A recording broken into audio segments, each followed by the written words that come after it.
When I was a kid, I used to watch my parents come home late, tired and worn out. They never complained, not even once. My father would work double shifts at the factory, and my mother took extra sewing orders just to make sure I had everything I needed for school. We didn't have much. Our house was small, the walls were thin, and sometimes the roof would leak when it rained. But it was filled with love, laughter, and the smell of my mother's cooking. They gave up every comfort just so I could have a better life. I still remember how they'd smile when I brought home good grades, pretending that was enough to make up for everything they couldn't afford. I used to think, one day I'll make them proud. One day I'll give them everything they ever wished for. Years passed and life finally gave me a chance to keep that promise. I worked hard, climbed step by step, and built something from the ground up, just like they taught me. When I finally became successful, I knew exactly what I wanted to do. Their 50th wedding anniversary was coming. Half a century together. A lifetime of love, struggle, and sacrifice. I wanted to give them something that showed how deeply I appreciated every sleepless night, every missed vacation, every silent tear they shed for me. So I started searching.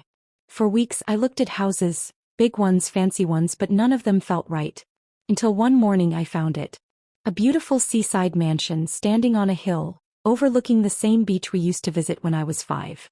That place held our happiest memories, where my parents would hold hands, where I built sandcastles, where we'd laugh without worrying about tomorrow. As soon as I saw it, I knew. This wasn't just a house. It was the perfect gift. A dream finally returned to the people who made mine possible. I wanted the surprise to be perfect. So I didn't tell my parents a single thing.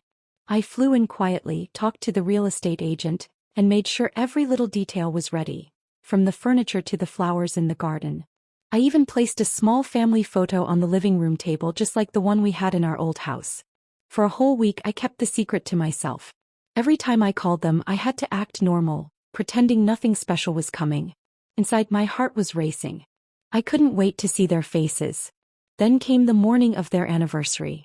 The sun was bright, the sky was clear. It felt like even nature was in on the surprise. I walked into their living room holding a small white envelope.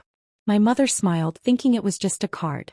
My father joked, "Did you bring us a lottery ticket this time?" I handed the envelope to my mother. She opened it slowly, her hands shaking. Inside were the house keys and a simple handwritten note that said, "For the 2 people who gave me everything." My father froze. His smile faded into silence. My mother's eyes filled with tears before she could even speak. She whispered, "You shouldn't have." But her voice broke halfway through. For a moment no one said a word. Then my father stood up, wrapped his arms around both of us, and we all just held each other. We laughed, we cried. It was messy and beautiful all at once. I thought right then that this was the happiest moment of my life. Watching them hold those keys, knowing that every sacrifice they ever made had led to this moment, it felt like the world had come full circle. For the first few days everything seemed perfect. I called my parents every evening just to ask how they were settling in. My mother would tell me about the sea breeze, how it reminded her of our old family trips. My father would laugh and say he finally had the perfect place to fish and do nothing all day. Hearing their voices made me happy. It felt like I had done something truly good, something that mattered. But on the 7th day, everything changed. I called at the usual time. The phone rang and rang, but no one answered. I thought maybe they were out for a walk. I waited an hour and tried again. Still nothing. I called my father's phone, no answer. Then my mother's. Silence. At first I told myself not to worry. Maybe they just forgot their phones, or maybe they had guessed. But as the hours passed, unease started to grow inside me. A heavy feeling like something wasn't right.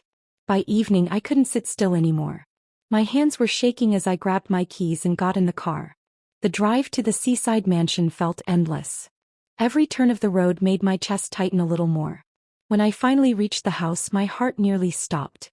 The front gate was wide open. The wind was blowing through, creaking it slowly back and forth. I stepped inside. The lights in the living room were flickering like someone had left in a hurry. The door was unlocked.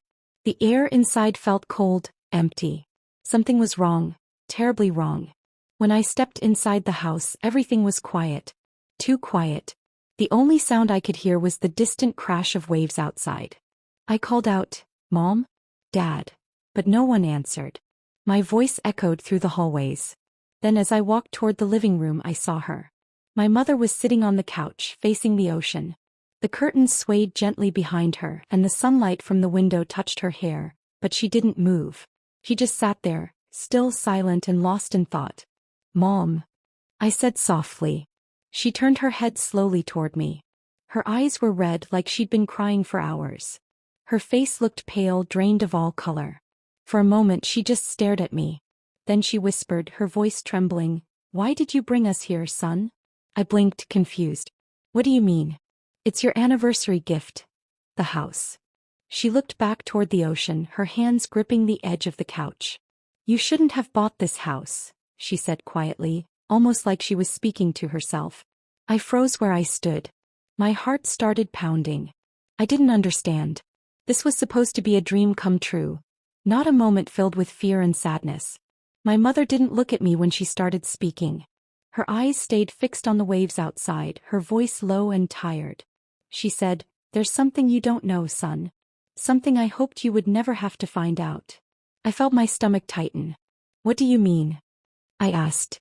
She took a deep breath, her fingers trembling slightly. 30 years ago, before you were born, your father built a house right here, on this very land." I stared at her, confused. "What? This land?" She nodded slowly. "Yes. It wasn't for me. It was for another woman, someone he loved before he met me." Her words hit me like a wave. I couldn't believe what I was hearing. My father, another woman, this house. She continued, her voice breaking a little. "Things ended badly between them. He sold the land and promised to never come back. When we got married, I made him move far away from the coast. He never spoke of it again." She wiped a tear from her cheek. "I found out about it years later but didn't tell you. I didn't want to ruin the way you saw your father. You loved him so much. You thought he was perfect, and I couldn't take that away from you." I stood there in silence, my mind spinning. The mansion I bought to celebrate their love stood on the ashes of his past. And now, somehow, fate had brought us right back to the same place. The same land, the same ocean, the same ghost he thought he'd left behind. I was still trying to make sense of what my mother had said when I heard the front door open behind me. The sound of slow, heavy footsteps filled the hallway. My father walked in, holding his jacket in one hand. The moment he saw the two of us sitting there, me beside my mother, both of us silent, he stopped. He didn't ask any questions. He didn't have to. The look on his face said everything. He knew. For a few seconds no one spoke. The only sound was the wind outside, moving through the open window. Then he walked over and sat down across from us. His voice was soft when he finally spoke. "I never thought I'd see this place again," he said. "I didn't even realize this was the same land, son." He looked around the room slowly, his eyes tracing the walls like they were filled with memories he had tried to forget. Then his gaze shifted to my mother. Tears filled his eyes as he whispered, "I'm sorry. I should have told you long ago." My mother didn't say anything. She just closed her eyes, and for the first time I saw my father look small. Not as the strong man I'd always known, but as someone carrying a secret he had buried for half his life. The silence that followed felt heavy, but it wasn't angry. It was the kind of silence that comes when truth finally catches up with time. For a long time no one said a word. My father sat with his head lowered, my mother stared quietly at the floor, and I just sat there, caught between shock and sadness. The air felt heavy but somehow calm. Then slowly my mother looked up. There was a faint smile on her face, tired but gentle. She said softly, "Maybe this is life's way of healing old wounds." My father lifted his eyes, surprised. She reached over and took his hand. "We've carried too many memories in silence," she said. "Maybe it's time to let them rest." He nodded, his eyes filled with tears he didn't bother to hide. I could feel something change in that moment, like the past had finally loosened its grip on them. That evening we sat outside by the ocean. The sky was turning orange and gold as the sun went down.